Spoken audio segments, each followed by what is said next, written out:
Today we want to show you the making of a good croissant from start to finish. We have prepared a pre-fermentation which was 24 hours ago, which contains a little bit of our flour, water and yeast. And we let that ferment overnight so that develops a stronger flavor and it wakes up the yeast.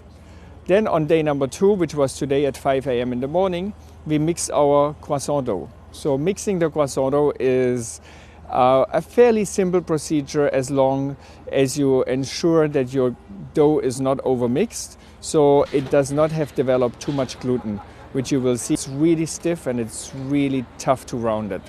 The gluten development will also happen while we laminate the dough during the lamination process.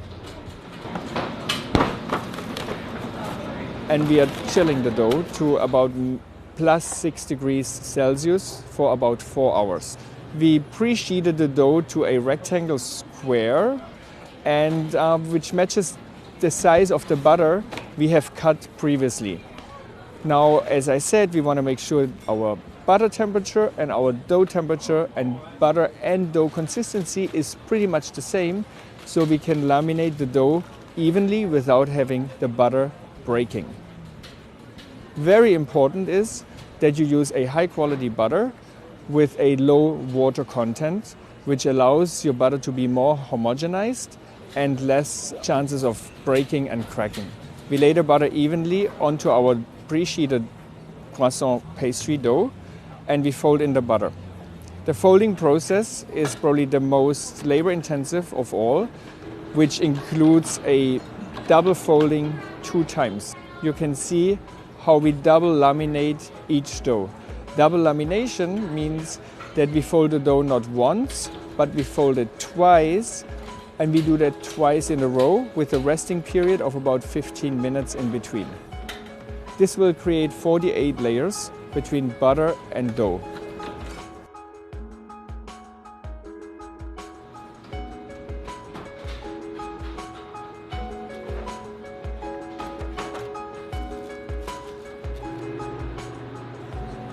Now, after a resting period of about 4 hours, we take our laminated dough and sheet it to the thickness which is important for us to roll the croissant. In this case, it will be approximately 5 millimeters, and we ensure, especially in the summertime, that our dough has the right temperature so the butter stays firm. Now, our last step before we put our croissants in the proofer to proof, because remember it is a yeast-based dough, we cut and roll the croissants. The cutting and rolling technique is very important because it will also showcase how your croissant is layered. As you can see, we sheet it to 5 millimeters evenly, then we score it. We actually don't cut it with our cutting device. We go through the extra step and take a sharp knife and cut each croissant individually, and then roll it with a little air pocket in the center and a little tension on the outside. Now the croissants are ready to go into proof box.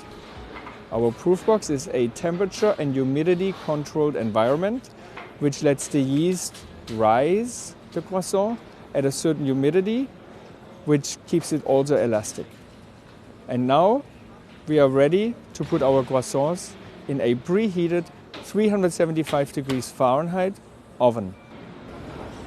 A perfect croissant should be crunchy on the outside, slightly soft and chewy on the inside, and it should be eaten fresh.